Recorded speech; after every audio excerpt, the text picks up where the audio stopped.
67 Estados miembros de la Organización de las Naciones Unidas siguen criminalizando la homosexualidad.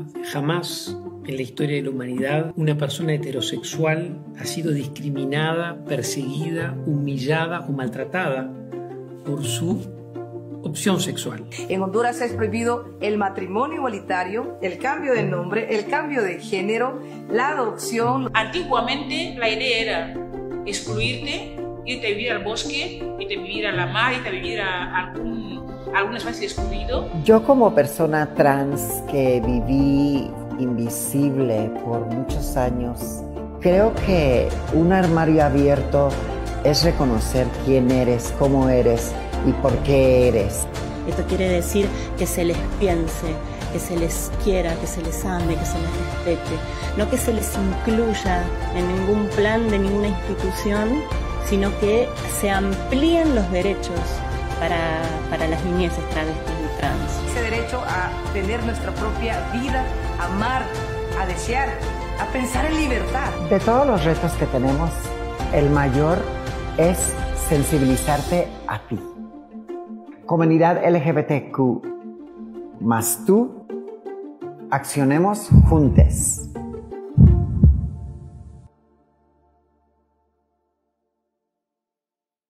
Quiero agradeceros que hayáis decidido acompañarnos hoy día para inaugurar Armarios Abiertos. Armarios Abiertos es un encuentro virtual organizado por la Red de Centros Culturales de la Cooperación Española con la colaboración de la Academia de España en Roma, el Centro Niemeyer y Casa de América en Madrid. De esta forma, nos sumamos a las actividades programadas en el marco del 28 de junio, fecha clave para visibilizar la presencia del colectivo en la sociedad y reivindicar sus derechos. Algunos de los objetivos de Armarios Abiertos, además de consolidar el compromiso de la red con la comunidad y promover una cultura tolerante y respetuosa con la diversidad sexual, son visibilizar la diversidad de las realidades LGBTQI+, promocionar y apoyar artistas y creadores LGBT y tejer redes entre iniciativas de diferentes países. La primera edición, llevada a cabo entre el 29 de junio y el 3 de julio de 2020, llevaba como subtítulo Diversidad sexual en la cultura iberoamericana y participaron más de 50 activistas y artistas en las diferentes mesas de debate, presentando un panorama sobre la representación y presencia de la comunidad en cada una de las manifestaciones artísticas y cómo a través de ellas se puede reclamar e imaginar un mundo libre de discriminación. La segunda edición, cuyo subtítulo es Activismo LGBTQI+ en Iberoamérica, inició el pasado 1 de junio y finalizará el próximo viernes 4 de julio. En esta ocasión nos pareció oportuno enfocarnos en 4 aspectos de especial relevancia: infancias LGBT, afrodescendencias e indigenismos LGBT, migrantes y refugiados LGBT y comunidad trans travesti. Voy a dar algunos datos que evidencian la necesidad y la urgencia de tratar estos temas. El acoso escolar por homofobia y transfobia es una de las formas de violencia más extendida en los centros educativos de Iberoamérica. En Bolivia, según el informe de la Red Iberoamericana de Educación LGBTI de 2016, el 70% de los casos de discriminación por orientación sexual e identidad de género en los colegios fue ejercido por parte del profesorado. Ser LGBT y afrodescendiente o indígena incrementa la discriminación y agrava la situación de vulnerabilidad. La organización colombiana Caribe Afirmativo señala que 62 de los 123 homicidios ocurridos entre 2007 y 2016 en la región Caribe contra personas LGBT ocurrieron en contextos afrodescendientes. Las personas LGBT se enfrentan a una grave discriminación, tanto legislativa como social, que no se limita a su país de origen, sino que continúan sufriéndolas durante su periplo a un país seguro, según ACNUR en su informe de 2017. Por último, a la comunidad trans travesti, que sufre numerosos casos de crímenes de odio, se les niega trabajo, vivienda o cuidado de la salud. En Perú, Según la segunda encuesta nacional de derechos humanos 2020, el 37% de personas, si tuvieran una empresa, estarían poco o nada dispuestas a contratar a una persona trans. Por estas razones, entre otras, desde inicios de mes hemos estado realizando entrevistas a activistas de diferentes países sobre los temas que nos ocupan y que se encuentran disponibles en las redes sociales de cada uno de los centros culturales de España. Entre el 28 de junio y el 3 de julio, activistas de diferentes países participarán en las mesas de debate que hoy inauguramos. Además, en diferentes plataformas podemos ver el ciclo de cortos LGBT por la diversidad y contra la intolerancia, organizado por el Centro Niemeyer, la obra de teatro paraguaya Transformando Realidades y el concierto de clausura el próximo viernes con la cantautora chilena Javiera Mena. Para inaugurar Armarios Abiertos, la segunda edición de Armarios Abiertos, doy la palabra a través de un video a la Secretaria de Estado de Cooperación Internacional, Ángeles Moreno Baum.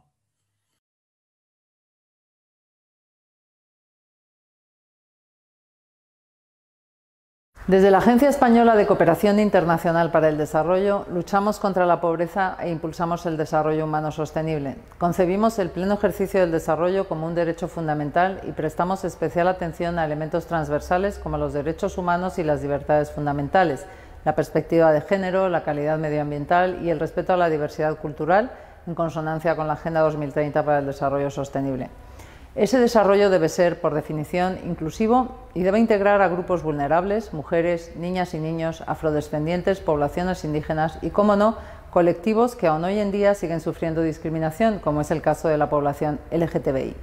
En España aún queda un largo camino por recorrer. Sin embargo, podemos enorgullecernos de contar con herramientas legislativas pioneras, como un Código Civil que permite el matrimonio entre personas del mismo sexo desde hace ya 16 años.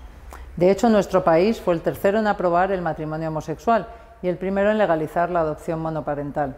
Además, desde 2007 está vigente en España la Ley de Identidad de Género, que reconoce a la comunidad transexual el derecho a cambio de nombre y sexo en el registro civil.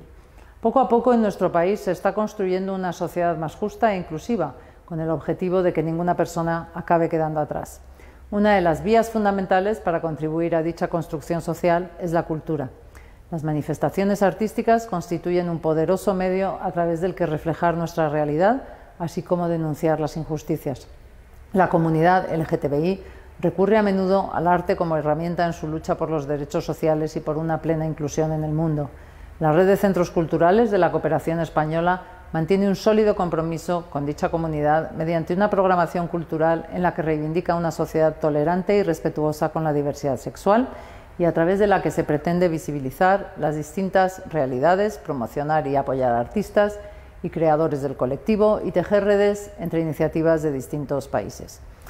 En 2020, la Red de Centros Culturales llevó a cabo, en el marco del Día Internacional del Orgullo, el encuentro digital Armarios Abiertos, Diversidad Sexual en la Cultura Iberoamericana, que dio voz al colectivo mediante una serie de conversatorios en línea que versaron acerca de su presencia y representación en las producciones y manifestaciones culturales de Iberoamérica y Guinea Ecuatorial. En paralelo a estas charlas online, se ofreció a lo largo de 5 días un completo programa de videoarte, teatro y música con el objetivo de visibilizar la diversidad cultural en la cultura iberoamericana. La buena acogida y el éxito de participación logrado el año pasado nos ha impulsado a organizar una segunda edición de Armarios Abiertos, que tiene lugar una vez más a finales de junio. En esta ocasión, los conversatorios girarán en torno a 4 realidades del colectivo en Iberoamérica: la de la infancia, la de los migrantes y refugiados, la de los afrodescendientes e indígenas y la de la comunidad trans. Además, está prevista la emisión de una serie de entrevistas a destacados activistas de Latinoamérica y Guinea Ecuatorial, así como la presentación de talleres, ciclos de cine y conciertos.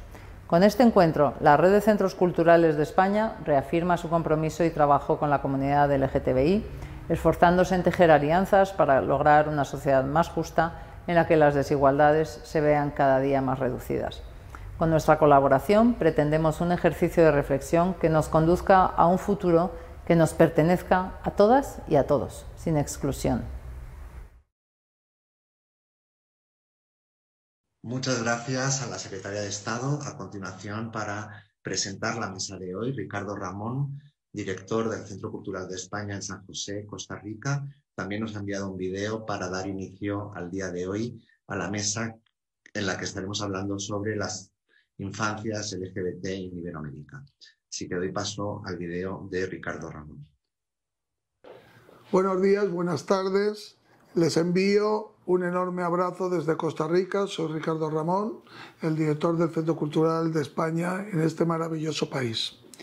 Me alegra mucho que hoy iniciemos estas mesas de diálogo, porque crear estos espacios de análisis y discusión sobre las dificultades coyunturas que aún hoy se viven en Iberoamérica nos permitirá seguir avanzando en la construcción de una sociedad mejor. Quiero agradecer a la Secretaria de Estado de la Cooperación Internacional, Ángeles Moreno Bau, por sus palabras y por el apoyo que ha brindado a este proyecto desde el principio. Asimismo, deseo extender mi agradecimiento a todos los equipos de los centros culturales de España de la red involucrados y en especial a Juan Sánchez, que es el iniciador del proyecto.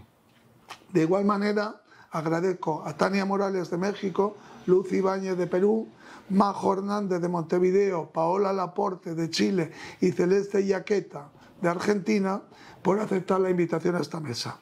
Finalmente, deseo saludar y agradecer a quien moderará la mesa, que es Sia Alarcón de Casa Rara, una organización costarricense que desde el compromiso y la comprensión apoya a las personas, adolescentes y jóvenes LGTBIQ+,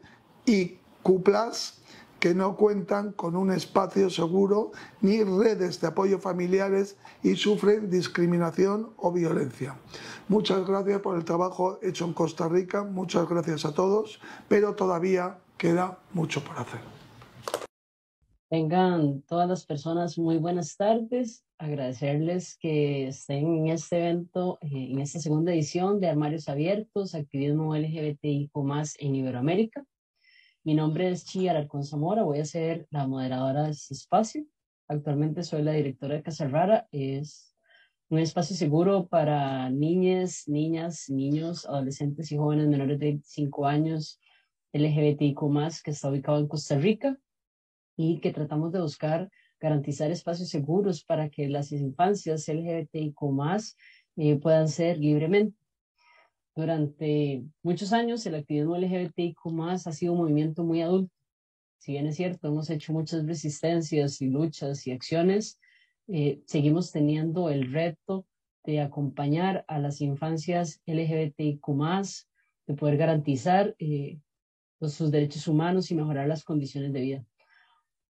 El reto aún más grande que tenemos en este momento podría ser que sean personas que vivan libres de violencia. Y justamente hoy vamos a tener un conversatorio sobre las infancias LGBTIQ+ en Iberoamérica. Vamos a tener la participación de grandes personas, las intervenciones se realizarán durante 15 minutos y después de eso tendremos un espacio para el diálogo. Para iniciar, tenemos a Tania Morales, ella es abogada y historiadora del arte, fundó y dirigió la Asociación por las Infancias Transgénero, organización de la sociedad civil que se dedica a acompañar a niñas, niños, niñas y adolescentes trans, trazando estrategias de exigibilidad de los derechos humanos. Entonces, le damos la bienvenida a Tania y adelante. Pues yo quiero agradecer la invitación, saludos desde México. Pues sí, me gustaría platicarles un poquito de qué es lo que pasa en México y específicamente con la población que yo trabajo, que son niñas, niños, niñas y adolescentes trans. Bueno, en México, un poco como retomando la historia de las causas, de las luchas de las personas trans, quiero platicarles o compartirles que, bueno, así como muchos de los países de habla hispana en América, pues hubo poblaciones originarias que quizá tenían un poco aceptadas y un poco normalizadas, más bien, las vivencias del género que no eran precisamente binario. Es decir, en México tenemos a la cultura zapoteca y a la cultura rarámuri como dos culturas que que tienen, además del género mujer-hombre, tienen, por ejemplo, la cultura zapoteca, tienen un tercer género que es timuche, no es ni ella ni él, sino es un género, otro género. La cultura rarámuri tiene 4 géneros, por ejemplo, y así, bueno, podemos ver a lo largo del mundo culturas que tienen conciencia de que el género pues no es binario y no específicamente está determinado por una parte de nuestro cuerpo.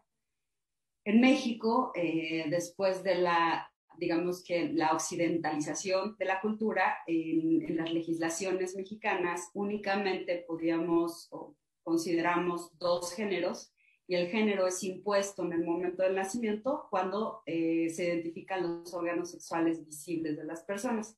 Como sabemos, el género pues no depende de los órganos sexuales de las personas, los órganos sexuales visibles, e implica otras muchas cosas, pero en temas, digamos, de reconocimiento de identidades o reconocimiento de derechos, el primer avance, digamos, que importante en este tema fue en 2008. Fíjense, en 2008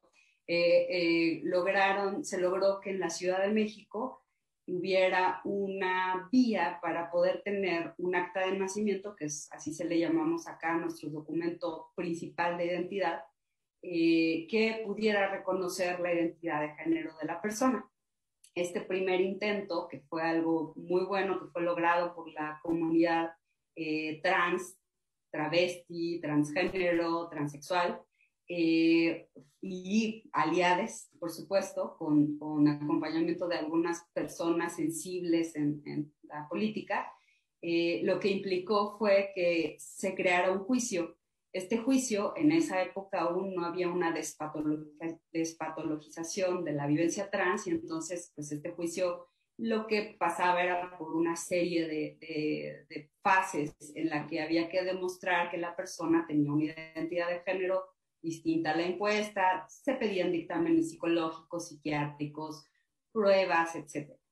No, nada como nos gustaría, ¿no? Pero bueno, este fue el primer avance. En esa época hubo luchas porque estuvieran integradas todas las personas. Fue hasta 2014 que se logró en un estado de la República Mexicana. México está constituido como una república con estados o entidades federativas. Entonces tenemos 32 estados en la federación, y uno de los estados, la Ciudad de México, fue quien tuvo este primer avance, en el que en lugar de conservar el juicio, lo que se optó fue por emitir una vía administrativa, es decir, un trámite administrativo del registro civil en el que la persona pudiera acudir, y lo que solicitaba es un reconocimiento de identidad de género sin necesidad de pruebas, sin necesidad de ningún tipo de hormonaciones, cero costo, etcétera, etcétera. Este fue otro avance muy importante. Sin embargo, las personas menores de 18 años quedaron fuera de este trámite, y únicamente un estado de la República Mexicana tiene un procedimiento para reconocer la identidad de género en personas menores de 18 años. Sin embargo, esto que sucedió, que fue el año pasado, fue algo muy importante, porque no pasó a través de una legislación, es decir, no tuvimos que someter a votaciones en congresos este avance, sino que el gobernador de un estado, de Jalisco, emitió un acto de autoridad, que es se me fue el nombre, emitió un acto a través de un decreto, estableció que a partir del día siguiente cualquier persona mexicana, o sea, no era necesario que hubiera nacido en Jalisco, sino cualquier persona mexicana, ya sea viviendo en México o en el extranjero, podría viajar a Jalisco para hacer un trámite de reconocimiento de identidad de género. Pero además no hubo un límite en la edad, es decir, niñas, niños y adolescentes pueden ir a Jalisco, ya hemos hecho este trámite, y todo se hace a través de un consentimiento informado. Se toma el consentimiento informado de la persona, se pide el acompañamiento, eso es algo muy, muy, muy importante, el acompañamiento de al menos una de las personas que ejerzan patria potestad o tutela. Esto es importante porque la Asociación para las Infancias Transgénero trabajamos con familias con hijas trans y sabemos que el 85% de las veces somos las madres quienes acompañamos a la persona trans. Entonces, una legislación o un decreto o un trámite que pidiera que se incluyera madres y padres, pues no iba a ser de provecho para infancias trans. Y bueno, pues esto sucedió en Jalisco, es un avance, es un ejemplo, pero además es un ejemplo de lo que los demás estados de la República Mexicana pueden hacer en adelante, es decir, no se necesita esta ganancia de partidos políticos ni nada, sabemos que es un tema de derechos humanos y de hecho lo podemos aplicar en cualquiera de los países parte de la Organización de Estados Americanos gracias a una figura jurídica que la misma Corte ha creado a través de sus sentencias, que es el control de convencionalidad. Entonces, eso es como un tip para pues, los demás países que requieran de avances, pues se puede comenzar empujando a través de amparos, de juicios, e incluso proponiendo legislaciones o entablando directamente digamos que relación con personas que estén en el poder ejecutivo. En este caso, la Organización de Estados Americanos fue quien acompañó a Jalisco y que permitió hacer esta forma de exponer este decreto. No sé si, creo que por ahí ya me he quedado media corta con el tiempo. Muchas gracias. Y ahí seguimos platicando. Muchas gracias, Tania, por su intervención. Creo que es muy importante esto de visibilizar las estrategias que hemos estado teniendo en los diferentes países para el avance y la garantía de los derechos humanos de las infancias LGBTIQ+, y sobre todo las infancias trans que requieren de acciones afirmativas para poder ser reconocidas, digamos, en su identidad. Ahora vamos a tener la participación de Lucy Ibáñez. Ella es presidenta de It Get Better Perú.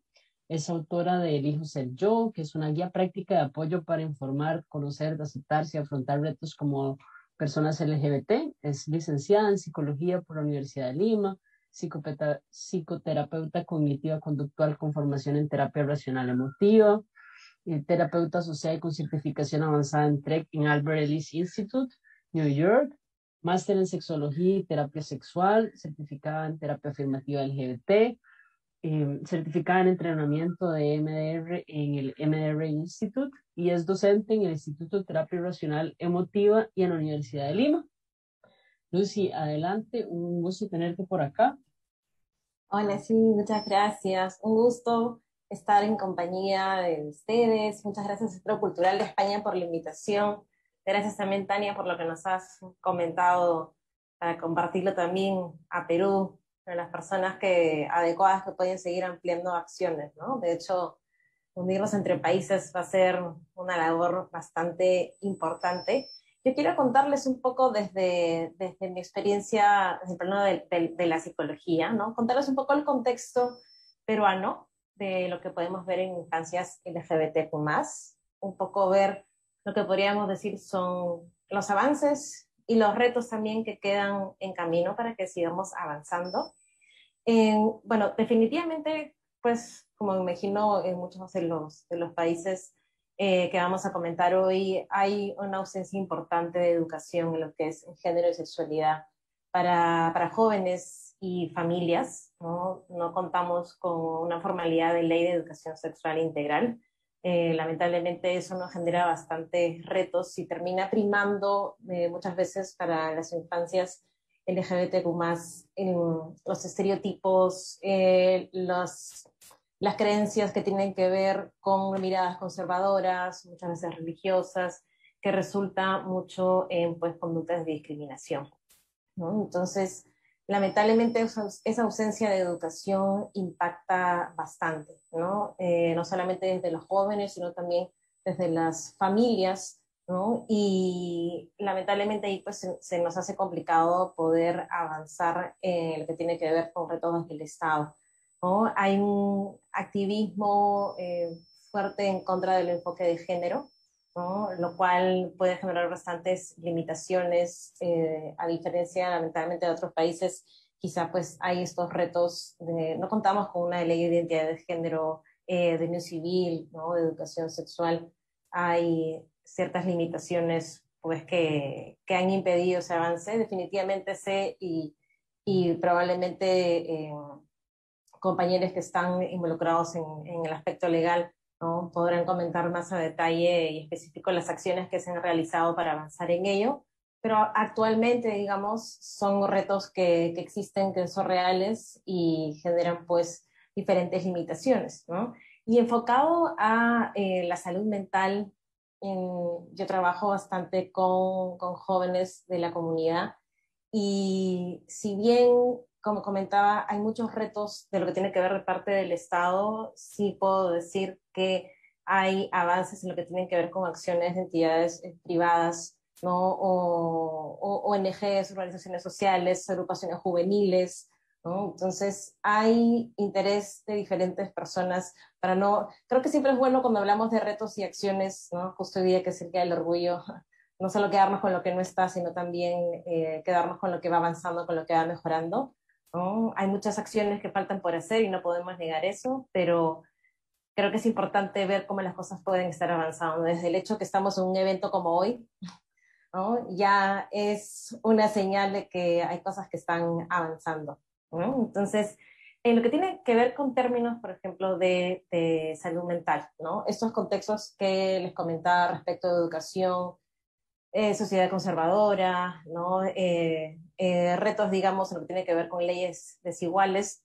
Definitivamente esto impacta en que los contextos para jóvenes de la comunidad no favorezcan a su salud mental, ¿no? Más que nada en pandemia, ¿no? Definitivamente aquí en Perú hemos tenido bastantes momentos de cuarentena, ¿no? Y pues estar en un encierro con familiares que discriminan, ¿no? Es bastante complicado, y si bien ahora hay probablemente más oportunidades pues, para salir de casa, definitivamente para los más pequeños es la vacuna todavía va a llegar mucho más adelante aquí en Perú, entonces las limitaciones de contactar con tu comunidad o compartir otros espacios más inclusivos, más diversos, de manera presencial se ve bastante limitada, ¿no? Entonces, sí encontramos, y aquí hablo un poco, no solo de yo como terapeuta con mis pacientes, sino también en It Gets Better Perú, es una organización que apoyamos a jóvenes LGBT. Tenemos un servicio de chat psicológico gratuito dirigido a jóvenes de la comunidad, pues, y nos llegan diversos casos a nivel nacional, no solo Lima, que es la capital, sino ciudades lejanas también que pueden tener acceso a Internet. Y realmente la realidad para los más pequeños es bastante retadora, ¿no? Y como les comentaba, más ahora en pandemia. Entonces, creo que por lo menos acciones, ¿no? Si bien como comentaba, pues nos falta avanzar bastantes pasos en lo que tiene que ver con acciones del Estado, creo que algo que podemos reconocer que es importante que está avanzando es la visibilidad, ¿no? Veo ahora, ¿no? Lo que comentaba hace un momento, ¿no? Que existan eventos como este ya es un impacto importante de visibilidad que se le puede dar a la gente más joven. Entonces creo que si podemos mencionar algo en Perú importante que está avanzando es esto, ¿no?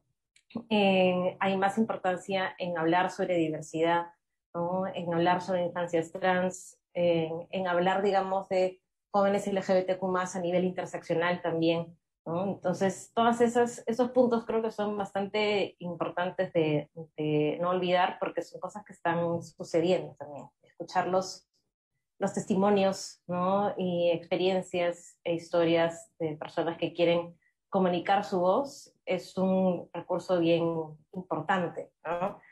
El aspecto psicológico también creo que nos aporta algo importante.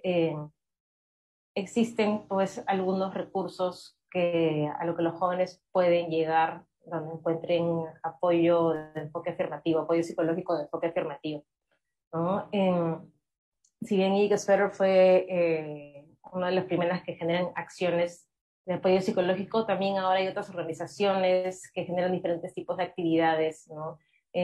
Artísticas, de apoyo psicológico, ¿no? recursos, material escrito, ¿no? Todo esto, si bien no nos permite hacer a veces esa acción colectiva a nivel Estado, sí permite que ciertas organizaciones generen acciones individuales que hagan que esa información llegue a los jóvenes peruanos que lo necesitan, ¿no? Entonces creo que esa parte termina siendo valiosa y ahí nos ha podido servir la virtualidad, digamos. Nuevamente hago la acotación para la población que cuenta con Internet, porque a veces damos por sentado que todo el mundo tiene acceso a Internet y pues no es así, lamentablemente. Pero creo que eso, la virtualidad nos permite hacer llegar la información de cómo lidiar con momentos de dificultad de discriminación, ¿no? De cómo encontrar dónde puedo buscar mi comunidad, ¿no? Cómo puedo encontrar herramientas para superar la situación que estoy viviendo, ¿no? Cómo puedo convivir con familiares que me pueden estar discriminando, ¿no? Entonces, desde ese contexto psicológico, creo que hay cosas que si bien se están haciendo, sí vale la pena poder verlo como un reto para seguirlo avanzando, ¿no? Pero conectando nuevamente con el tema de visibilidad, pues la visibilidad en historias, ¿no? En incidencia política, ¿no? En generar comunidad, creo que es algo bien bonito ver cómo en redes se han generado comunidades importantes y diversas de gente joven que busca, que se conecta, ¿no? Y que hace visible su voz también, ¿no? Y que busca comunicar y visibilizar sus derechos, ¿no? Creo que esa parte es bastante importante porque muchas veces no llegan quizás las voces hacia donde quisiéramos que llegue a nivel cambios estructurales, pero definitivamente, ¿no? Las escuchamos en los diferentes medios virtuales a través de organizaciones que buscan ese trabajo social, ¿no? Y la importancia de generarlo, ¿no? Entonces, si bien tenemos ese contexto retador, como les decía, sí creo que es importante ver los avances y no perder de vista los retos, que es importante que sigamos avanzando, ¿no? A mí me encantaría que desde Perú se repliquen algunas acciones positivas que vemos en otros países, ¿no? Hermanos de Latinoamérica, ¿no? Porque hay todavía muchas cosas para avanzar, ¿no? Tenemos justo en la actualidad un cambio pronto de presidentes, cambios políticos, hemos tenido varios cambios este año. Para Perú ha sido un año retador y difícil, y los nuevos caminos que se nos vienen a nivel gobierno han generado bastante una mirada no con mucho optimismo, digamos, de nuestra comunidad, ¿no? Porque no vemos que eso traiga luces muy positivas para la situación, ¿no? Pero yo veo que dentro de todo esto igual hay una acción individual bastante importante de esperanza y de mantener la voz de forma visible, ¿no? Entonces creo que esa parte es bastante importante, como no perderla de vista. ¿Escuchan un sonido? No sé si me estaban pasando la voz. Sí, te escuchamos. Ah, ok, perdón, este micro. Sí, entonces, como les decía, ¿no? El tema que tiene que ver con avances y retos, creo que es una parte importante de señal de un deseo de acciones por espacios más inclusivos, ¿no? Ahora creo que es algo que se está generando cada vez más, el hecho de encontrar con eventos, ¿no? De organizaciones que se preocupan por la salud mental de los jóvenes, ¿no? Eso evidencia realmente ese interés en querer, digamos, generar más comunidad, ¿no? Para los más pequeños. Yo lo veo mucho por ejemplo, con mis pacientes más jóvenes, el nivel de aislamiento que puede haber justo ahora en pandemia, lamentablemente influencia presencia de dificultades a nivel psicológico, ¿no? Fomenta depresión, ¿no? Fomenta situaciones de repente de aislamiento, ¿no? Entonces todo eso va sumando, digamos, evidencia que es importante que trabajemos, ¿no? En avanzar estos puntos, ¿no? Desde el plano psicológico, ¿no? Desde el plano de leyes, que es tan importante, Y la parte de educación, que fue lo primero que mencioné justo al comenzar a hablar el día, ¿no? La parte de educación es fundamental, realmente trascendental para que podamos seguir avanzando en esto, y creo que es uno de los puntos más importantes que en nuestro país nos toca avanzar, ¿no? Definitivamente eso va a ser un punto importante. Muchísimas gracias por su atención, un gusto estar con ustedes hoy día. Muchas gracias, Lucy. Yo creo que el tema de cómo vivimos en el closet, o cómo nosotras, las personas LGBTIQ+, tenemos que lidiar con la evidencia del closet, y de repente tener la posibilidad de salir de nuestras casas era como la oportunidad de un respiro de ese closet, ¿verdad? El closet no necesariamente tiene que ser terrible, pero podría, digamos, ocupamos espacios para salir, y que las personas LGBTIQ+, infantes, no puedan hacerlo en este momento, sin duda genera alguna presión, sobre todo si viven con familiares que no sean respetuosos de su orientación, identidad y expresión de género. Muchas gracias. Ahora vamos a pasar con Majo Hernández de Uruguay. Ella es educadora sexual, educadora popular y máster en programación neurolingüística. Es compositora e intérprete de música para niñas, además de tallerista de expresión musical y corporal. Trabaja desde 1990 con niñas y niños, centrando su trabajo en promover tiempos y espacios de juego, creatividad y expresión desde una perspectiva de género y diversidad. Forma parte del equipo docente del curso de formación en educadores sexuales del Instituto de Formación Integral Sexul, integrante de la Mesa de Diversidad de Montevideo, y desde el año 98 da cursos, seminarios, talleres de formación docente en educación sexual, género, diversidad, educación por el arte, infancia y creatividad, concepción de infancia y educación en Montevideo y interior del país, en Chile, Argentina y Bolivia. Entonces, Majo, adelante, bienvenida. Muchísimas gracias. Buenas tardes, buenas noches para todas, para todos. Celebro como ustedes celebraron y celebramos juntos en comunidad. En primer lugar, este día de conmemoración de lucha. Sabemos que estamos acá y todo lo que hemos avanzado ha sido gracias a quienes nos han precedido. Y bueno, me parece importante destacar en primer lugar lo subversivo que es hablar de la sexualidad en las infancias, ¿no? Como tradicionalmente la sexología ha puesto en latencia o en cuarentena lo que tiene que ver con la sexualidad infantil, y cómo traer esto de que la sexualidad está activa desde el momento en que nacemos, ¿no? Me parece subversivo estar hablando en este momento de lo que tiene que ver con la sexualidad de las niñeces, y lo celebro. Y muchísimo más subversivo es poder pensar en niñeces o en infancias LGTBIQ+, ¿no?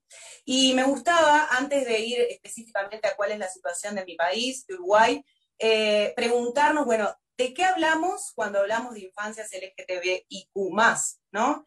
En primer lugar, recordar que las infancias han estado en un lugar de subordinación históricamente, y hoy por hoy en este mundo adultocéntrico, como lo traía la primera compañera que compartió su experiencia,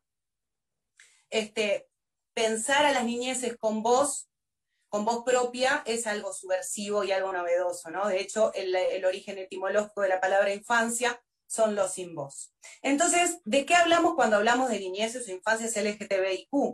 Estamos hablando de niños, niñas, niñes, cuyas expresiones de género aparentemente no se adecúan a las performances esperadas, o lo que tiene que ver con lo esperado con su género asignado al nacer.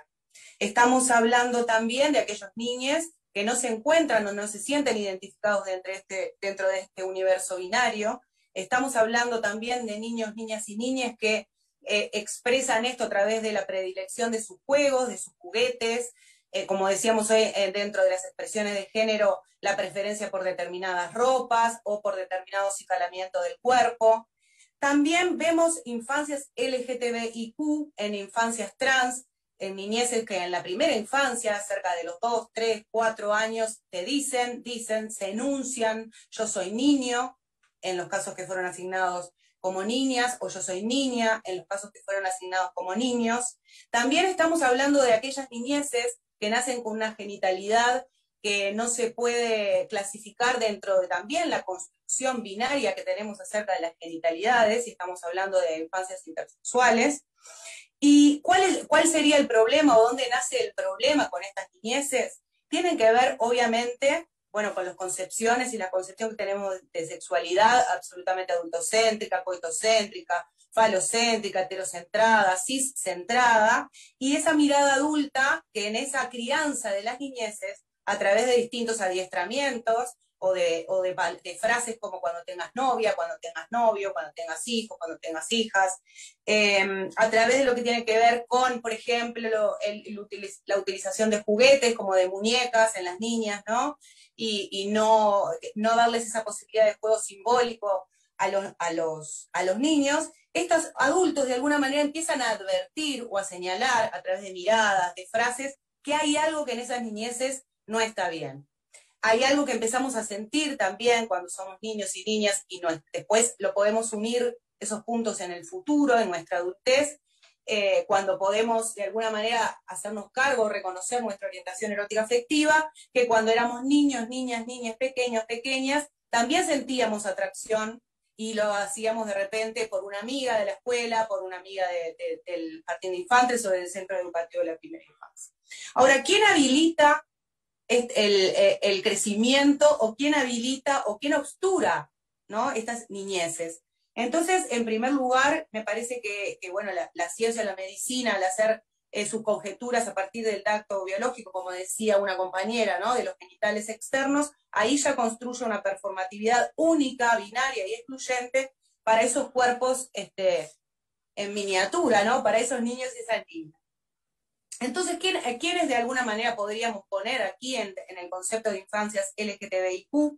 A todas las personas que de alguna manera en la adultez, en la juventud, en la adolescencia nos identificamos con una orientación erótica afectiva diversa o distinta a la heteronormada, las infancias y las niñeces trans, las niñeces e infancias intersexuales.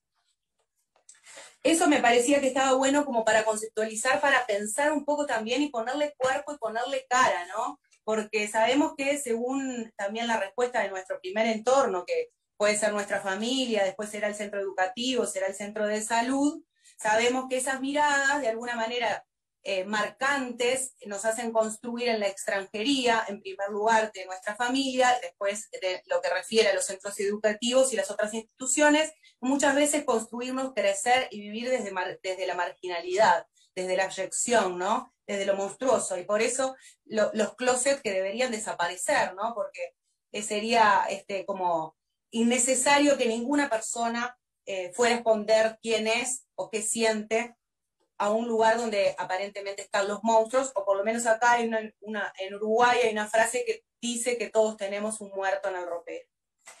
En relación a esa situación, tenemos, no quiero decir la suerte, pero sí la ventaja de contar con, gracias a los movimientos de la sociedad civil organizada y de haber tenido durante 15 años un gobierno de izquierda, un marco legal que nos protege o que protege a las niñeces, a las infancias, que podemos encontrar dentro de lo que hablamos del punto LGTBIQ+. También obviamente que las personas adultas, pero sabemos que aquel ciudadano que fue pensado en su primer momento en la Declaración de Derechos Humanos no era un niño, ¿no? Era una persona adulta, una persona blanca, un varón rico, ¿no? Entonces, gracias a los movimientos de la organización de la sociedad civil, los feminismos, los movimientos de la diversidad, y un gobierno que escucha y legisla para todos, es que podemos contar con un marco jurídico que es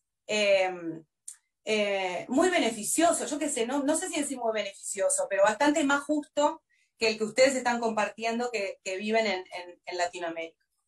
En relación a lo que tiene que ver con aquellas niñeces que podemos ubicar que se podría decir que sus expresiones de género se escapan a lo esperado, o podemos encontrar a personas adultas que se identifican con orientaciones eróticas afectivas homosexuales o bisexuales, que si rebobinan y van a sus niñeces, encuentran muy asertivamente esos momentos de discriminación en los centros educativos, en la familia, en el barrio. Entonces nosotros contamos con la ley 19.580, que es la ley de violencia hacia las mujeres basadas en género, cuyo artículo 6, el literal D, que tipifica los tipos de violencia, incluye como violencia de género a la violencia por prejuicios y a la orientación sexual, la identidad de género y la expresión de género. con este artículo, no solamente con este artículo, sino con la ley de derechos sexuales y reproductivos, la de unión concubinaria, la de matrimonio igualitario, suman, ¿no?, al marco legal que podemos apelar desde la sociedad civil cuando ocurre una situación de discriminación, estigmatización o violencia hacia la población LGTBIQ, en especial con las niñeces. Quisiera aportar también en este sentido, para lo que está relacionado con las niñeces intersexuales. En nuestro país hay un gran silencio en relación a estas vivencias, no contamos con experiencias contemporáneas de familias que estén acompañando a niñeces intersexuales. Sí tenemos contacto con personas adultas que pueden contar lo que fue su niñez intersexual, intervenida por la medicina, por la ciencia, quirúrgicamente, y los efectos que ha tenido eso, no solamente en su configuración de subjetividad, sino también en su goce de la sexualidad y su erotismo.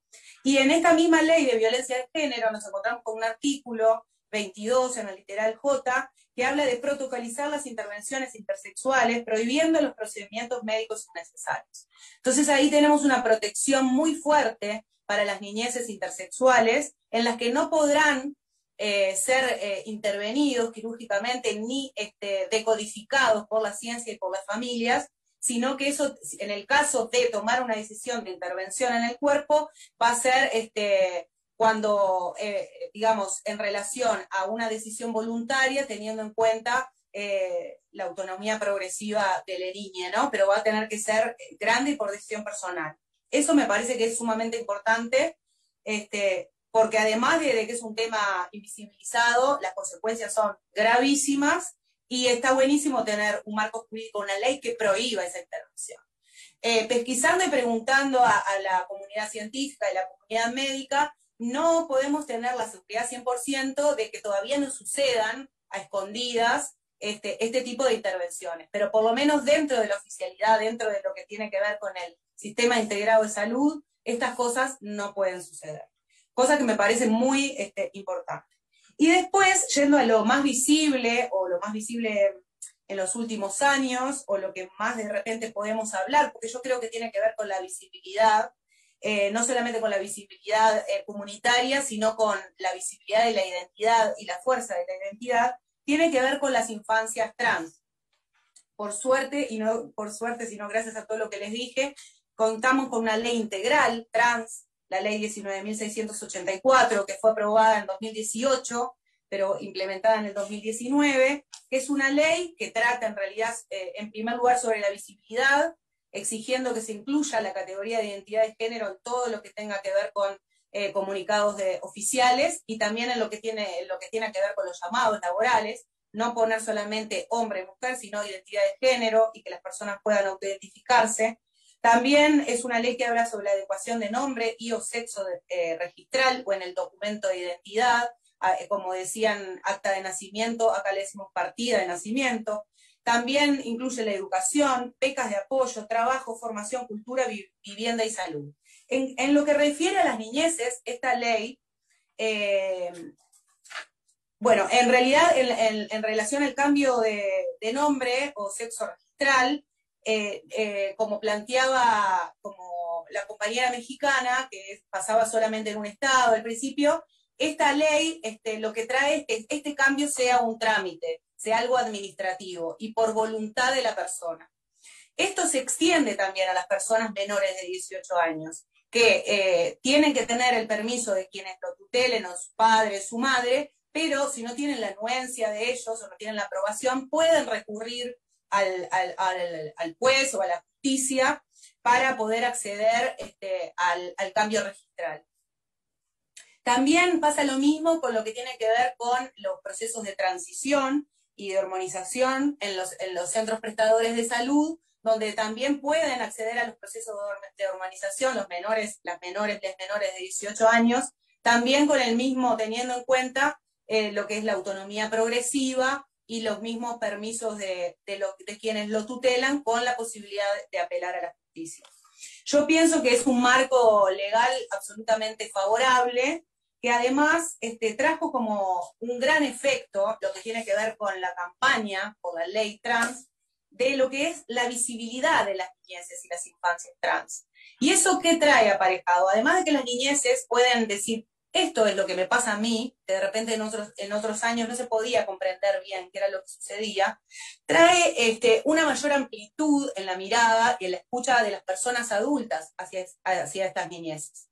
¿Y qué es lo que permite esto? Que mayor número de familias puedan acompañar esta transición, que acá inclusive se cuenta con varias organizaciones de la sociedad civil que acompañan estas transiciones y lo hacen desde esta perspectiva comunitaria, como ustedes planteaban. Quisiera destacar el papel que juega Transboy Uruguay. Entonces, a partir de esta visibilización de las niñeces, empieza a haber una escucha y una atención de las personas adultas distinta, que relacionándolo con lo que yo traía al principio, de lo que tiene que ver con la expresión de las niñeces LGTBIQ y cuál es la respuesta adulta, que muchas veces es la causa del sufrimiento, de la exclusión y de la extranjería, nos encontramos con otras posibles respuestas por parte de las adulteces que rodean a estas niñeces. Ya sea en la familia, si no sucede en la familia, puede suceder en los centros educativos, porque ya hay muchísimos maestros y maestros que han podido, a través de esta visibilización, poder entender y mirar a las niñeces de otra manera. Claro que no todo es color de rosa, todavía siguen sucediendo instancias de bullying, instancias de acoso, instancias de violencia, porque sabemos que lo legal va por un lado y la transformación cultural va por otra. Acá la educación sexual integral todavía no está implementada como una ley específica, así que queda mucho por caminar. Y lo último que quería decir, y con esto voy cerrando, es que hoy por hoy también encontramos como amenaza un proyecto de ley que se encuentra en el Parlamento para ser tratado, en el que la ley sería un proyecto de ley de educación sexual, en la que plantea que la educación sexual debe pasar a la órbita de la familia. ¿Por qué dice? ¿Por qué fundamenta? Porque dice que la sexualidad tiene que ver con la intimidad. Eso lo vemos como una amenaza, ya que pasaría a ser el criterio de la familia el que tendría que establecerse dentro del centro de educación, y también la familia elegiría el docente, la docente, el docente que impartiría la educación sexual. Esto todo influenciado por lo que tiene que ver con los movimientos de la neoderecha, aliados con algunas religiones, que hoy por hoy están ocupando bancas dentro de nuestro país y que de alguna manera identificamos como un avance para como una amenaza para estos grandes avances que hemos tenido en este último tiempo. Muchísimas gracias por la escucha y espero que sirva para ir transformándonos como comunidad. Muchas gracias, Manuel. Yo creo que sí, el tema de los silencios de los estados sobre las personas intersexuales y sobre las infancias LGBT es sin duda un reto que tenemos que enfrentar. Vamos ahora a continuar con Paola Laporte, ella es de Chile, es abogada, trabaja hace años defendiendo y promoviendo los derechos humanos de las personas de la diversidad afectivo-sexual y además pertenece a la Fundación Vanguardista Divergente de la ciudad de Concepción en Chile. Entonces, Paola, adelante. Hola, buenas tardes a todos. Bueno, un placer estar aquí con ustedes, con estas grandes mujeres que también contribuyen día a día, ¿cierto?, en sus respectivos países a erradicar la discriminación. Bueno, les voy a contar un poco acerca de qué sucede acá en mi país. Les tengo que decir que desde 1999, que parte todo esto, porque ahí recién se eliminó el delito, ¿cierto?, de la sodomía aquí en Chile. Entonces, o sea, antes de eso ha habido toda una historia de discriminación y de vulneración de derechos. Recién en el 2012 tuvimos nuestra primera ley, todo gracias al gran esfuerzo de muchos y muchas, obviamente, personas, ¿cierto?, que estuvieron ahí dando la pelea y la lucha, muchos que incluso ahora ya ni siquiera están. Y gracias al esfuerzo de las organizaciones de la diversidad, se pudo lograr esto, que en el 2012 fue la ley antidiscriminación. Lamentablemente fue justamente, se apuró este trámite justamente a causa de la muerte y tortura de un joven gay, Daniel Zamudio, y con esto se logró, ¿cierto?, esta ley antidiscriminación. Fue tan importante porque fue la primera vez que en Chile se reconoció a la diversidad y la orientación y la identidad de género en nuestro país. Con respecto específicamente a la niñez trans, se podría decir que aproximadamente, este es un tema súper nuevo acá, se podría decir que como desde el 2016, 2017, recién, justamente como la compañera Tania decía, gracias a toda esta declaración que hubo, ¿cierto?, que movilizó a todo el continente, se pudo visibilizar este tema de la infancia, porque antes estaba totalmente invisibilizado. Tenemos acá la ley de identidad de género que salió recientemente en el 2018, pero se entró en vigencia en el 2019 luego de la elaboración de 2 reglamentos. Lamentablemente, justamente después nos pilló la pandemia, porque esto entró en vigencia el 27 de diciembre de 2019 y nosotros ya nuestra primera cuarentena fue en marzo de 2020. Entonces, lamentablemente, esto quedó a medias. Esta ley de identidad de género favoreció mucho a las personas mayores de 18 que no tenían vínculo matrimonial vigente, porque ahora se puede ir a hacer el trámite directamente al registro civil como un trámite administrativo.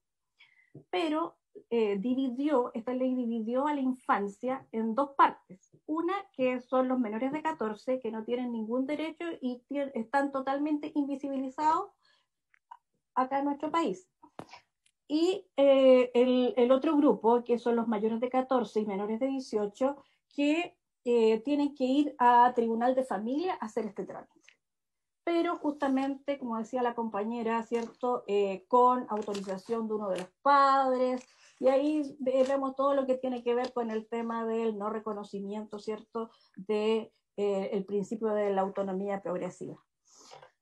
Porque justamente han habido algunas encuestas justamente que han visto este tema de personas trans, que el 68% de la discriminación se vive justamente en el hogar. Entonces, a veces, esta ley, esto es lo malo de algunos políticos que discuten cosas que a veces ni siquiera conocen, no conocen la realidad. Entonces, lo que sucede es que estas personas tienen que ir y postular a esto, ¿cierto?, en el tribunal, los mayores de 14 y menores de 18, pero ¿qué sucede? El problema está en qué sucede si ninguno de los 2 padres está de acuerdo. Entonces esto queda como en el aire. Más todavía, como les digo, que esto entró en vigencia ahora, o sea, nadie sabe, no hubo una capacitación a todas las personas del tribunal, por ejemplo, del Poder Judicial, hay algunas personas, o sea, salió la ley antes que saliera toda la otra institucionalidad. Entonces ahora nos encontramos con el problema de que hay personas que quieren, hay adolescentes que quieren ir a hacer este trámite, pero no se sabe quién va a hacer el acompañamiento. Entonces, el fin de semana justamente estuve yo en una jornada con una organización de acá de Chile que es importante porque está bien, fueron como los que empezaron con este tema de la niñez trans, la Fundación Selena. Bueno, ellos justamente comentaban esto, entonces, ¿qué es lo primordial aquí? O sea, ¿será necesario que el adolescente vaya y justamente se arriesgue, entre comillas, a pasar por todo esto? Porque aparte el acompañamiento es por 1 año. Entonces, imagínense, si ya de los mayor de 14 y menor de 18, o sea, ya nos damos cuenta que a las personas a veces, ya si tienen 16 años, 17, les sale mejor esperar y hacerlo finalmente cuando tienen 18 y van directamente al registro civil. Esta cuestión es un trámite administrativo. Entonces, al final es como que pusieron a las niñas, a los adolescentes, pero como para que no dijeran que no los pusieran en realidad, pero es totalmente inoficioso. Eso por parte de esta ley de identidad de género, como les digo, dejó totalmente fuera a las chicas de 14, menores de 14, así que ahí nada que hacer. También en tema política pública tenemos dos circulares, la circular 21, que es la de salud, que tiene que ver con el tema de nombre social, ¿cierto? Cuando van a servicio de salud, que se les llame por su nombre social. Y la otra circular es la 0768, que es la circular de educación. Esa también salió justamente en el 2017, en el contexto de toda esta declaración que mencionaba la compañera. Acá, con respecto a esta circular de educación, lamentablemente también, a pesar de que fue en el 2017, todavía hay algunos colegios que no han socializado esto. O sea, es como letra muerta. También hay que tomar en cuenta que, por ejemplo, yo me encuentro en Concepción, o sea, no estoy en Santiago, en la capital de Chile, me encuentro en otro lugar. Entonces, sabemos que la diferencia es bien importante, o sea, diferente es ser trans o ser LGBT en Santiago o en una ciudad grande, o en un sector rural, donde efectivamente sabemos que la discriminación es todavía mayor. Entonces nos hemos dado cuenta que efectivamente esa circular es muy importante porque reconoce el derecho de las niñas trans, que reconoce el derecho, por ejemplo, de que lleven su uniforme, con el uniforme con el cual se sientan ellas representadas. Reconocen el tema del baño, por ejemplo, que pueden ir al baño con el que se sientan realmente identificadas. Y es muy importante porque nosotros tenemos personas, un caso, por ejemplo, hay varios casos, pero ya un caso extremo es justamente el caso de un chique trans que no se le reconoció su identidad de género y se terminó lanzando de su edificio. O sea, así de grave es la situación. Entonces, nos parece insólito que al no existir una institucionalidad antidiscriminación que sea parte del Estado, porque lamentablemente aquí se ve el tema como tema de gobierno. Entonces van pasando los gobiernos y es de acuerdo al gobierno de turno que simplemente todo esto. Lamentablemente esto tiene que ser un tema de Estado. Entonces, al no ser así, justamente tenemos que estar lamentando todas estas situaciones, que a pesar de que está esa circular, son justamente las organizaciones de la diversidad las que estamos como tratando de capacitar profesores. O sea, es algo totalmente que no corresponde, porque si bien es cierto, nosotros lo hacemos con todas las ganas, ¿cierto? Con todas las ganas de ayudar y tratar de contribuir, pero la verdad es que esto tiene que ser un tema de Estado. No podemos dejarle algo tan importante solamente a las organizaciones de la diversidad, que aparte, al menos en el plano, o sea, al menos acá en Chile, no reciben ningún aporte. Entonces, es importante. Ya. Bueno, me estoy entusiasmando, así que voy a ir rapidito. Bueno, por otro lado también tenemos el tema de los derechos filiativos. Ya salimos del tema trans, vamos ahora a qué sucede con las familias homoparentales y lesbomaternales. Acá en Chile no tienen opción, no hay ningún reconocimiento para esos hijos de esas parejas. ¿Por qué? Porque no existe ningún mecanismo administrativo que pueda registrar a esos niños. Entonces, una madre biológica es la madre simplemente, pero la otra madre no tiene ningún derecho. Y así hemos tenido varios casos en que lamentablemente fallece la madre y la compañera no tiene ningún derecho, o sea, los niños se van con los otros familiares que no han visto nunca. Entonces, es súper importante. Bueno, pero como me queda poco tiempo, tengo que decir que a pesar de todo esto, tenemos mucha esperanza en el futuro. ¿Por qué? Porque como saben, nosotros estamos en vías de una nueva constitución. Entonces, pensamos que ese va a ser un impulso súper importante porque en esa nueva constitución van a participar 7 personas que son de la diversidad. Salieron 7 constituyentes, incluso hay una persona, uno de ellos trabaja participa con nuestra organización y salió electo. Entonces ya hay otra mirada, va a haber otra mirada. Entonces tenemos la esperanza de que ahí, por ejemplo, se pueda ver el tema, ya reconocer constitucionalmente el tema de la identidad, que es tan importante. También el tema de la ley de educación sexual integral, que aquí en Chile tampoco lo tenemos. El tema de que se vuelva a discutir el tema de la ley de garantías para la niñez, porque lamentablemente fue sacado por el Ejecutivo del Congreso. O sea, ese tema ya tampoco se discute acá. Entonces, tenemos toda la esperanza, como digo, de que todo esto vaya evolucionando y que con la nueva Constitución se pueda llevar finalmente a cabo este reconocimiento y también se pueda ver, por ejemplo, el tema de las familias, que se reconozcan a todas las familias, porque en estos momentos solamente se reconoce, ¿cierto?, constitucionalmente la familia heterosexual. Así que, de todas maneras, que, como digo, me quiero quedar con esto, tenemos toda la esperanza en el futuro para, se me está acabando el tiempo, así que te doy el paso, compañera. Muchas gracias por escuchar. Muchas gracias, Paola. Definitivamente muy interesante. Creo que yo siempre me hago la pregunta como qué pasa en la noche entre que tengo 14 años o que las personas tienen 14 años y que cuando cumplen 15, como qué pasa a las 23:59, que parece que la gente va a tener otros derechos o otras condiciones. No sé quién lo visitará, si es un hada, no sé, o sea, no, algo debe pasar, o no sé qué piensa la gente que pasa esa noche, que parece que ya tengo derecho a la posibilidad de acceder como a otros derechos humanos o a otros reconocimientos, inclusive.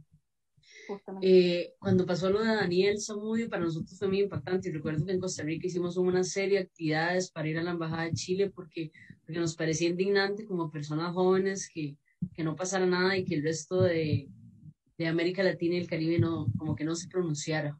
Entonces creo que Daniel siempre está como en el corazón de un montón de activistas jóvenes de esa época. Claro que ya tal vez no somos tan jóvenes ahora, pero todavía seguimos luchándola. Ahora, ya para ir hacia la última persona, no por eso menos importante, estamos justos en el tiempo, todos hemos hablado un montón, no sé si me va a dar tiempo de hacer preguntas, tengo muchas cosas que decirles, así que voy a darle el pase a Celeste Yacheta. Ella es argentina, es psicóloga, es comunicadora y es referente de la comunidad trans argentina, así que adelante, Celeste, bienvenida. Bueno, muchas gracias, buenas tardes, buenas noches. Primero agradecer, como todo el resto de mis compañeras, al Centro Cultural España por este espacio. Y me toca hablar sobre quizás los avances que hemos tenido en Argentina. En particular fuimos, hoy cuando lo pensaba para charlarlo con ustedes, fui viendo avances de una manera escalonada, ¿no? Y me tengo que referir al 2005, viajar al 2005 si tengo que pensar o imaginar cómo llegamos al presente argentino. Hace poco celebramos la ley de cupo laboral trans, y me tengo que ir al 2005, a la ley 26.061, que la quiero remarcar, que es la ley de protección de los derechos de niñas y adolescentes, que básicamente lo que ya hablaron mis compañeras anteriormente, cambia el paradigma de pensar a la niñez no como un objeto, sino como sujetos de derecho, con un interés progresivo, pero genera una figura muy interesante que es el abogado o la abogada o el abogado del niño y niña y adolescente. Esa figura va a ser central para pensar después infancias y adolescencias trans, quizás sin saberlo iba a tomar ese rol. Posterior a eso, en el 2006, creo que hay un hito a nivel internacional, que son los principios de Yogyakarta, que irremediablemente irrumpen en lo legislativo de cada uno de los países que estuvieron observando los derechos internacionales en carácter de derechos humanos y diversidad. Y acá en particular se crea una ley, que es la 26.150, que es la Ley de Educación Sexual Integral. Una ley que promueve particularmente una perspectiva de educación sexual en las escuelas, o sea que es responsabilidad del Estado, de la educación, instaurar una educación sexual en todos los ámbitos, desde el jardín de infantes hasta la finalización educativa. Acá se llama secundaria, no sé cómo se llamará en el resto de los países. Con muchas, digamos, ambivalencias, ¿no?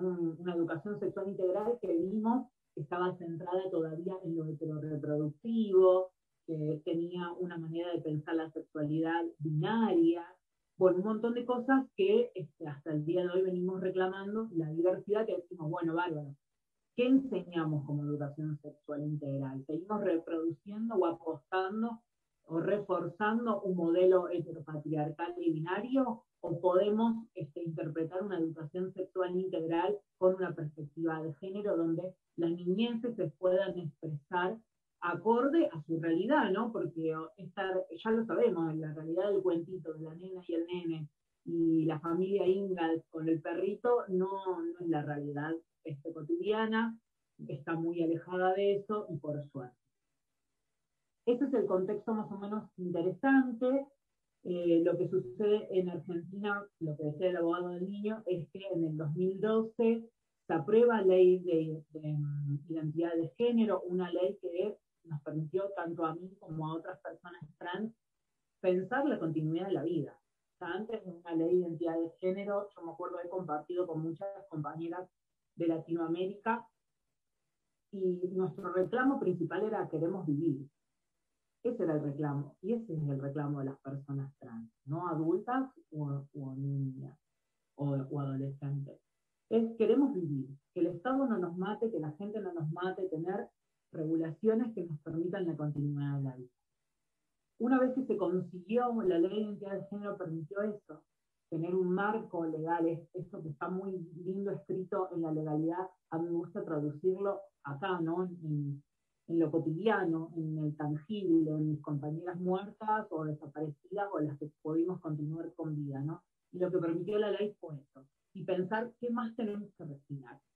Esa ley, la ley de identidad de género, también incluye a las infancias.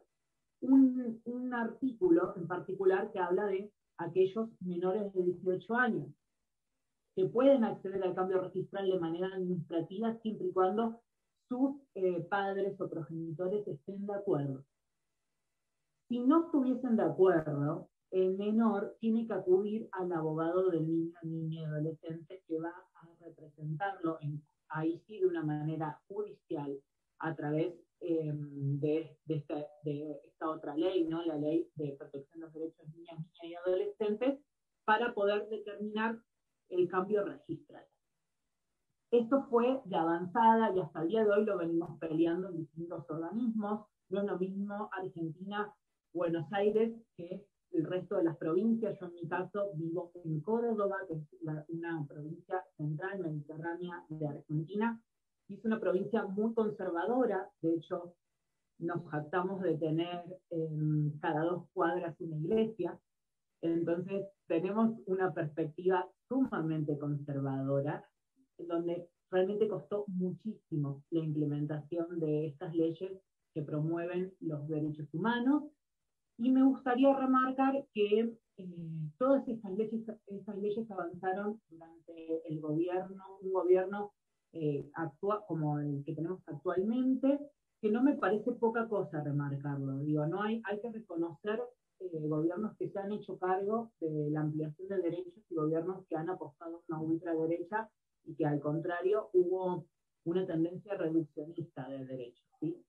Y por último, antes de leerles un cuento, remarcar también que hay un movimiento, aquí también, por ejemplo, de antiderechos, como el de Con mis hijos no te metas, que han hecho campañas muy fuertes hablando de ideología de género, acusando a las personas trans y a las infancias trans de implementar ideología de género en las escuelas o de querer obligarlos a pensar igual que pensamos nosotras o nosotros, cuando eso en realidad no es así, no hace falta remarcarlo. Lo único que estamos hablando acá es que se garanticen los derechos de la identidad hacia menores y también hacia personas adultas, que, bueno, evidentemente estos grupos no los pueden reconocer.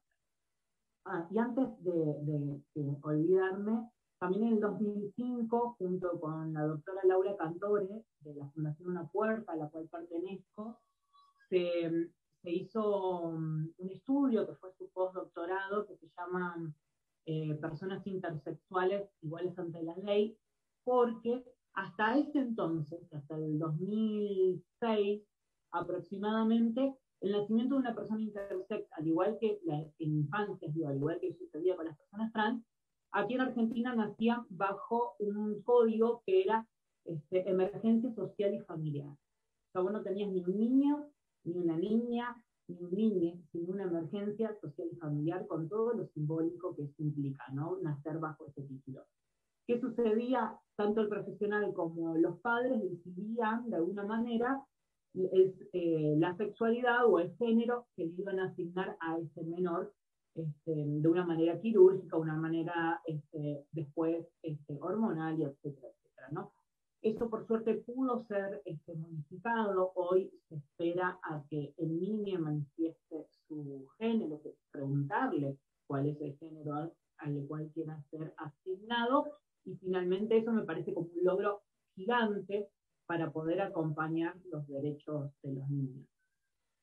Yo les traje un cuento, por esto de que no soy muy buena hablando, soy más buena escribiendo, creo, no sé, me lo dirán ustedes, y que tiene que ver con algo que hablaba recién el director del Centro Cultural Lima, si no me equivoco, de España Lima, que tiene que ver con una problemática que estuve escuchando que se repite en todos los países, que es la escuela.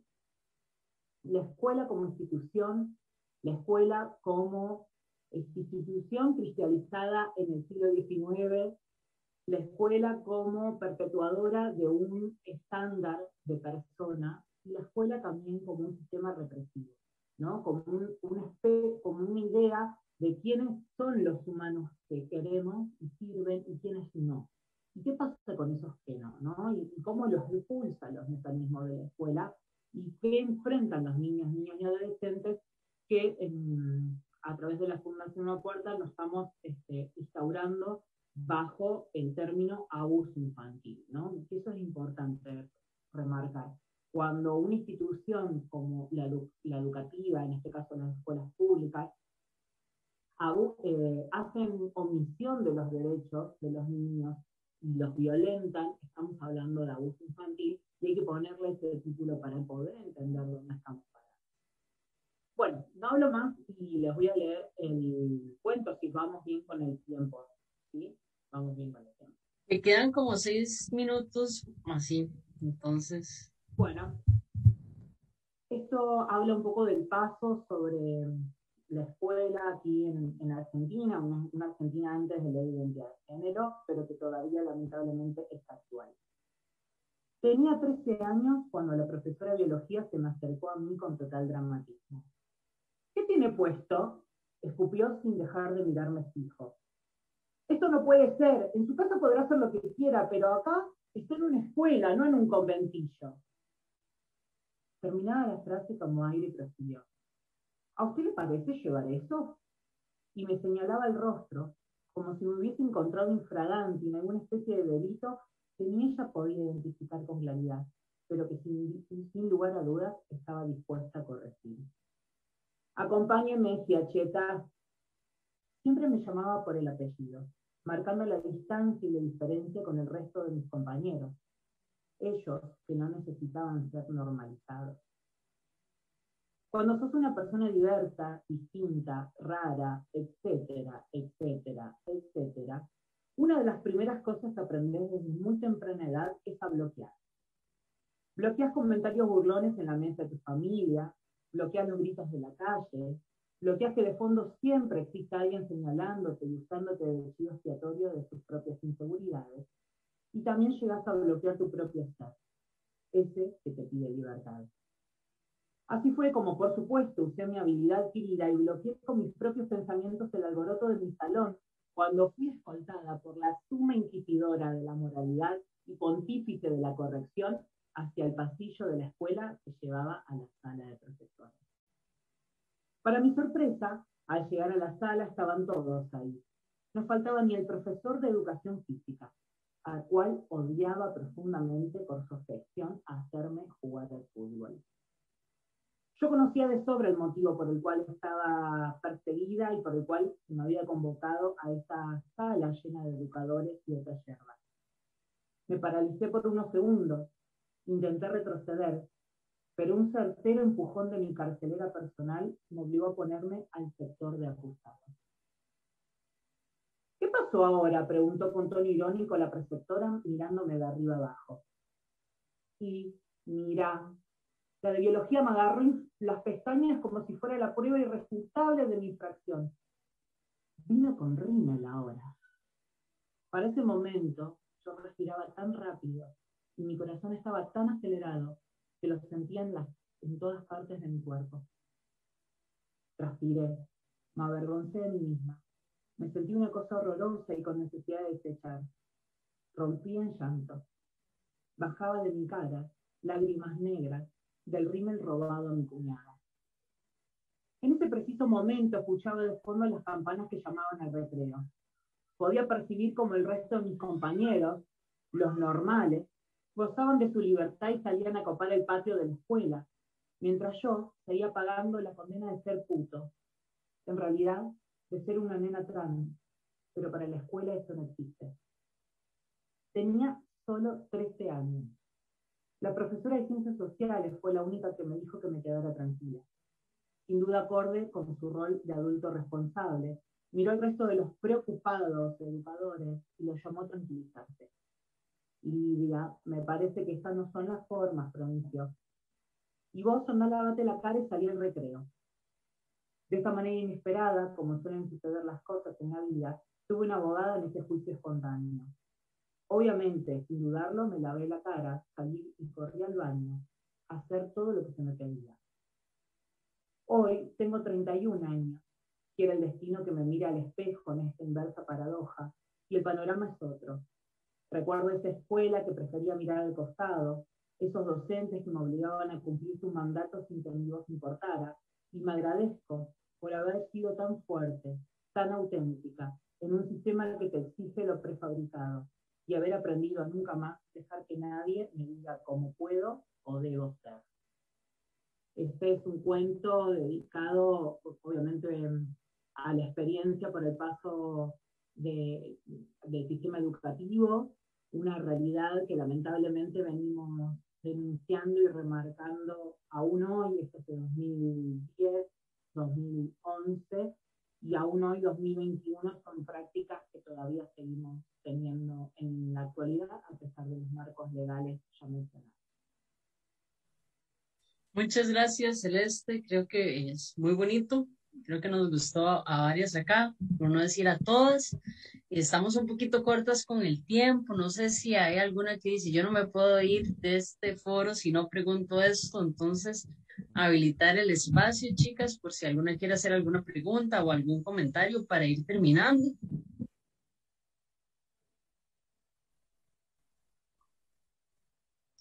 Yo les voy a ir haciendo, les voy a hacer una y luego le voy a dar la palabra a Tania. Y es como cuando nos pensamos en los espacios para las personas, niños, niñas, niñas, que si ustedes consideran que deberían de tener espacios exclusivos o inclusive para los adolescentes, o que creen que sí deberíamos de tener espacios donde también hayan adultos. Una de las cosas que nos pasa en Costa Rica es que tenemos chiquis muy jóvenes, ¿verdad? Adolescentes, inclusive niños y niñas, que están buscando información, y ahora con todo el tema del internet, de repente los encontramos en chats donde también hay adultos y está hablando. Entonces habilitamos canales exclusivos para niños, niñas, que haya alguien ahí que esté, ¿verdad? O lo dejamos a la libre. ¿Qué opinan? Le voy a dar la palabra a Tania para que también hagas, si quiere responder, y también haga su pregunta, y luego ahí vamos, si van levantando la mano. ¿Está bien? Adelante, Tania.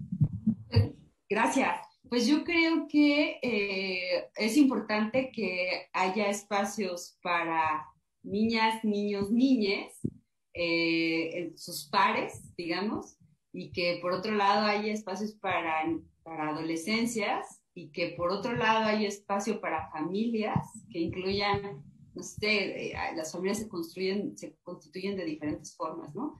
Y algo que me parece sumamente importante, y yo he visto que funciona muy bien y que genera esta sensación de comunidad, es el espacio intergeneracional en personas trans. Me parece que es fundamental.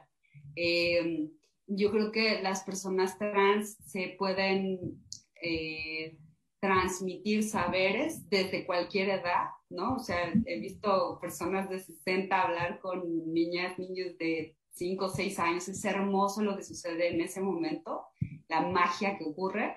Y también algo que es bien importante acá en México, lo que hemos tratado de hacer es que las familias nos consideremos parte de la comunidad trans.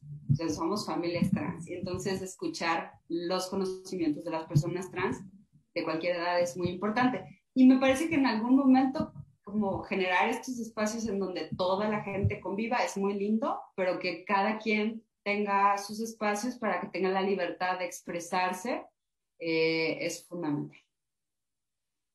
¿Querías hacer alguna pregunta?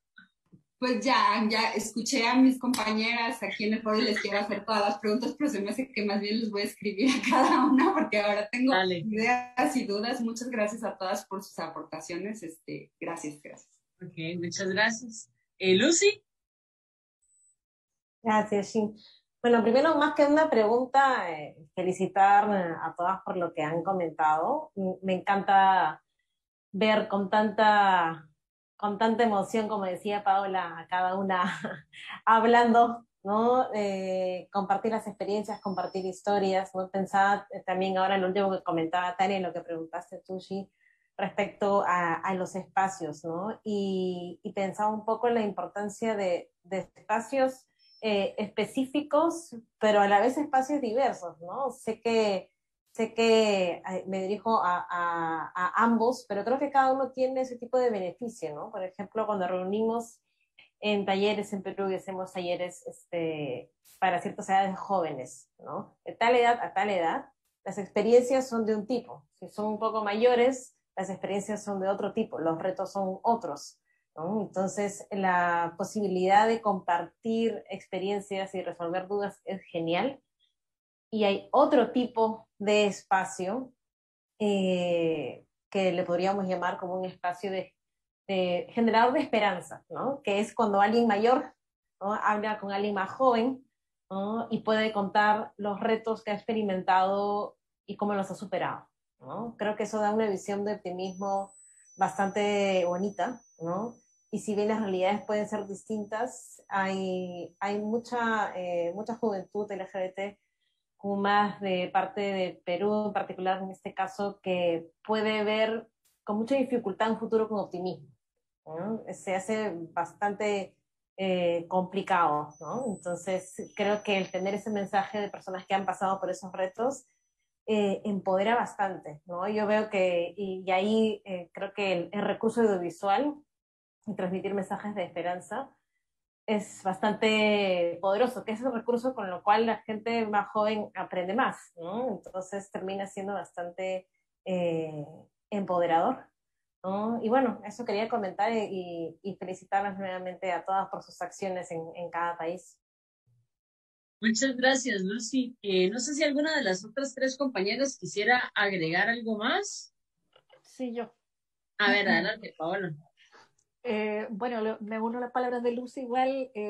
Ojalá que esto no quede acá, ojalá que después en el WhatsApp nos podamos ahí intercambiar algunos teléfonos. La idea sería, no sé, compartir experiencias, qué hacemos en los diferentes grupos, como para quizá una experiencia que, no sé, hace Tania allá en México, nos sirva a nosotros, porque también tenemos un grupo donde hay padres, madres, y lo que hace Majo, tratar de que esto no quede acá, sino que también compartir nuestra experiencia.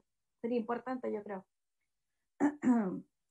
Oye, y con respecto a lo que también decía Lucy, de eso de que es importante a veces para todo es en realidad compartir, por ejemplo, las vivencias. Nosotros nos estamos juntando todos los sábados a las 7 con nuestro grupo ahora en pandemia, porque hemos tenido harta cuarentena.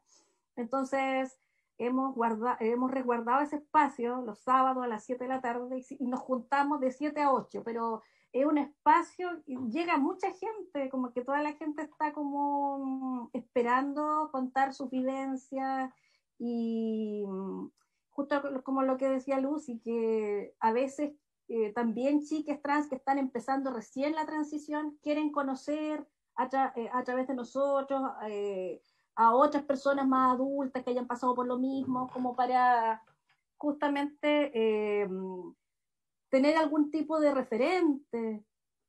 Cuando no se conoce a nadie, cuando estás solo en la casa, quizá es más difícil que cuando se comparten este tipo de experiencias. Muchas gracias, Paola. Sí, sin duda. En Casalvara siempre traemos el concepto de somos familia y que al final ocupamos apoyarnos entre todos, ¿verdad? Para poder tener acceso a la información y poder como también mejorar las experiencias que hemos tenido. No sé si alguna más quisiera decir algo y si no, entonces, Majo, adelante.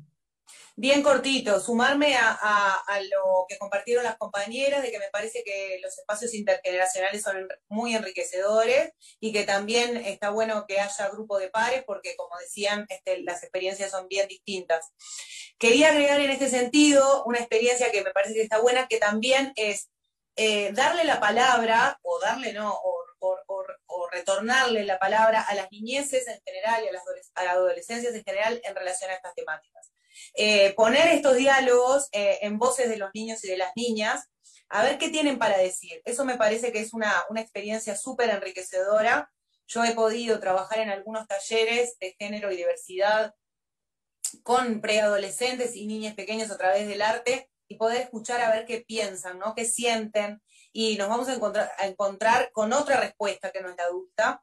Entonces me parece eso, ¿no? Más allá del trabajo entre pares, entre niñas y que se reconozcan trans o que de alguna manera disientan con la norma, me parece buenísimo abrir ese diálogo entre las infancias y las niñeces, me parece que es sumamente enriquecedor. Y para terminar, quería recomendarles la película Vivir como un guerrero, que es una producción de TVU, Transboy Uruguay, hecha por les adolescentes, en el que me parece que es una forma de activismo que está buenísima, y después sumar esto a una anécdota, una experiencia de vida de un varón trans de más de 40 años, que pudo darse cuenta que era un varón trans una vez que vio a un varón trans. ¿Qué quiero decir con esto? Que hasta que no había visto en su vida que existía, que era posible esa existencia, no sabía qué era lo que pasaba.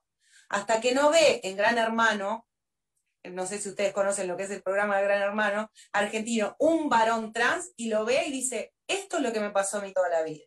Entonces me parece que los modelos y los referentes adultos, adultas, adultes, muchas veces son muy importantes para las niñeces, para poder saber lo que les pasa, además de que acompañarlos en esto de aventurarse a ser quienes realmente son. Muchísimas gracias a todas, a todos y a Centro Cultural España por la invitación y por generar estos espacios. Bueno, le agradezco a todas las personas que han estado siguiendo esta transmisión, a las compañeras que nos acompañaron compartiendo sus saberes. Creo que el intercambio fue muy rico.